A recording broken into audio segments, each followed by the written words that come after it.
Le 17 janvier dernier a eu lieu en direct sur les réseaux sociaux le lancement de la Semaine pour un Québec sans tabac, une conférence de presse en compagnie du porte-parole Patrice Gaudin et de différents intervenants qui ont fait la promotion d'une volonté de projeter un Québec sans tabac. Voici un extrait de cette conférence de presse. Bonjour à tous, bienvenue à la conférence de presse de la 44e édition de la Semaine pour un Québec sans tabac qui débute aujourd'hui.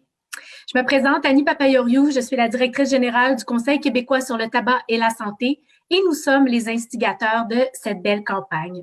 Le Conseil québécois sur le tabac et la santé se base sur les données probantes et la littérature scientifique pour orienter sa thématique annuelle. Pour provoquer des changements de comportement, c'est nécessaire de créer un choc. Comme vous le savez, encore aujourd'hui, le tabac fait des ravages. En 2019, au Québec, 17% de la population de 12 ans et plus fume, ce qui veut dire plus de 1 230 000 personnes.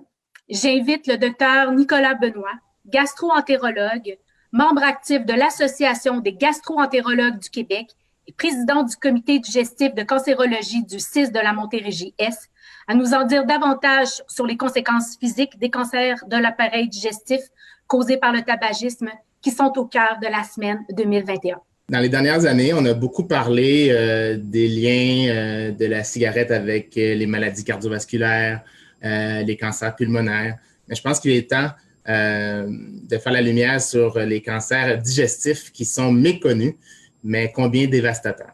Tout ça pour vous dire que les conséquences sont majeures. Et puis, il est temps de passer à l'avant et de faire des actions pour enrayer le tabagisme au Québec. C'est le temps de donner la parole à notre porte-parole, Patrice, comédien, ultramarathonien, auteur et porte-parole pour une deuxième année de la Semaine pour un Québec sans tabac. Patrice, ça me fait plaisir. Alors, c'est à toi. Deuxième année que je suis porte-parole et je suis vraiment touché. D'abord, qu'on me fasse confiance pour une deuxième année pour venir vous parler, venir encourager les gens qui fument encore à arrêter. Pour moi, c'est très important. La cigarette a fait partie de ma vie pendant près de plus que 25 ans. J'ai commencé à fumer quand même assez jeune et j'ai été, comme beaucoup d'entre vous, comme encore beaucoup trop de Québécois, beaucoup trop de Canadiens, j'ai été un esclave de cette habitude-là.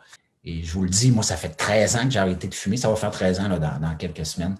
Et c'est la meilleure chose que je ne pouvais pas faire pour moi, pour les gens que j'aime, pour les gens qui m'aiment. S'il y a des gens qui m'aiment, ben voilà.